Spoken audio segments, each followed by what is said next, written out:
안녕하세요. 오늘 당신이 보내주신 자료, 생명의 운하화, 질병과 건강의 안정성, 이거 아주 흥미롭게 봤습니다. 네, 저도요. 이 생명이라는 게 엄청 복잡하잖아요. 근데 그 안에서 어떻게 안정성을 유지하는지, 특히 뭐 건강이나 질병 상태가 어떻게 나타나는지에 대한 이야기죠. 맞아요. 그 시작부터 좀 인상적인 비유가 나오는데 생명을 이제 물리학자들이 말하는 고차원 시스템이다. 이렇게요. 네, 그렇죠. 아니, 세포 하나만 해도 그 안에서 분자들이 서로 막 상호작용하는 경우의 수가, 와, 이건 뭐 상상하기 어렵죠. 그렇죠.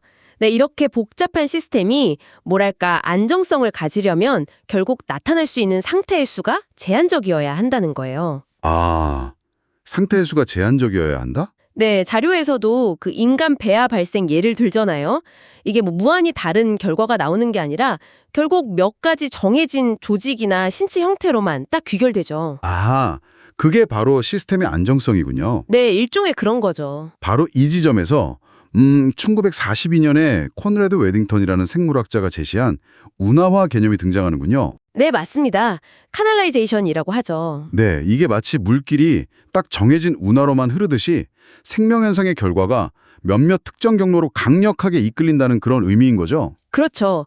그 비유가 아주 적절한데 언덕 위에 공을 놔도 결국에는 특정한 골짜기 바닥으로 굴러가게 되지 뭐 어중간한 비탈에 머물기는 어렵다는 거죠.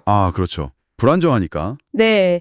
그러니까 중요한 점은 생명체가 몇 가지 명확하게 딱 정해진 상태들 사이를 전환할 수는 있는데 그 사이에 임의적인 상태, 어중쩡한 상태로는 존재하기가 어렵다는 겁니다. 네네.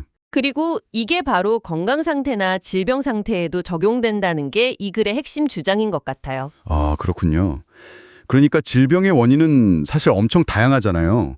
뭐 바이러스 감염일 수도 있고 유전적인 문제일 수도 있고 생활 습관 때문일 수도 있고요. 그렇죠. 원인은 정말 제각각인데 근데 신기하게도 나타나는 양상, 그러니까 생리적 수준이나 증상 수준에서는 비슷한 경우가 꽤 많다는 거죠. 맞아요. 바로 그 점입니다. 이게 바로 질병 상태 역시 일종의 운하화된 결과로 나타나는 현상이다. 이렇게 볼 수 있다는 거예요. 와, 그럼 질병을 단순히 뭐가 고장났다 이렇게만 볼 게 아니네요. 네, 뭐랄까 시스템이 도달할 수 있는 또 다른 안정된 상태, 다른 골짜기라고 해석할 수도 있는 거죠. 흥미로운 관점이네요. 외부에서 어떤 교란이 오거나 내부에서 작은 변화가 생기려도 시스템은 이미 파여있는 그 골짜기, 즉 안정된 상태로 돌아가려고 한다. 네, 그런 경향성이 있다는 거죠.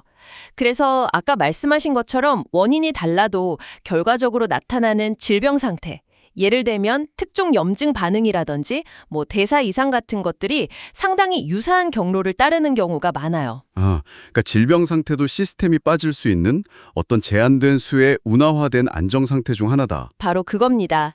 이게 어쩌면 질병 치료에 대한 관점도 좀 바꿀 수 있는 부분인데 단순히 뭐 망가진 부품 고치듯이 접근하는 걸 넘어서요. 시스템 전체를 다시 건강한 상태라는 골짜기로 이렇게 유도하는 접근법. 네, 그런 쪽으로 생각을 확장해 볼 수 있는 거죠. 이건 단순히 안정성뿐만 아니라 그 시스템의 회복 탄력성하고도 연결되는 개념 같네요. 어떤 교란이 와도 원래 정해진 상태로 돌아가려는 힘 같은 거니까요. 네, 맞습니다. 아주 정확해요. 자, 오늘 우리는 이 생명의 복잡성 속에 숨어있는 질서, 운하화라는 개념에 대해 좀 깊게 이야기 나눠봤습니다.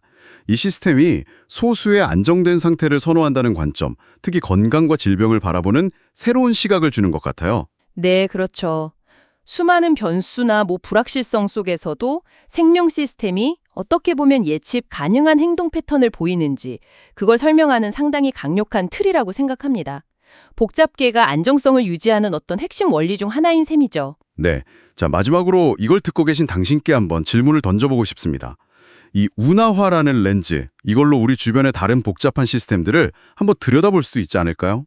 좋은 질문인데요. 예를 들면 뭐 사회적인 트렌드가 변하는 거나 아니면 기술 발전이 꼭 특정 경로로만 가는 것 같은 현상들 있잖아요. 네, 그렇죠. 경로 의존성 같은 거요. 혹은 뭐 개인이 새로운 습관을 만들거나 아니면 반대로 나쁜 습관을 깨기 어려워하는 그런 현상들. 이것도 일종의 운하화로 볼 수 있을지. 충분히 생각해 볼 만한 지점인 것 같습니다. 네, 이렇게 다양한 가능성 속에서도 유독 특정 경로나 상태가 선호되는 것처럼 보이는 다른 사례들을 한번 떠올려 보시는 것도 재미있는 사고 실험이 될 것 같습니다.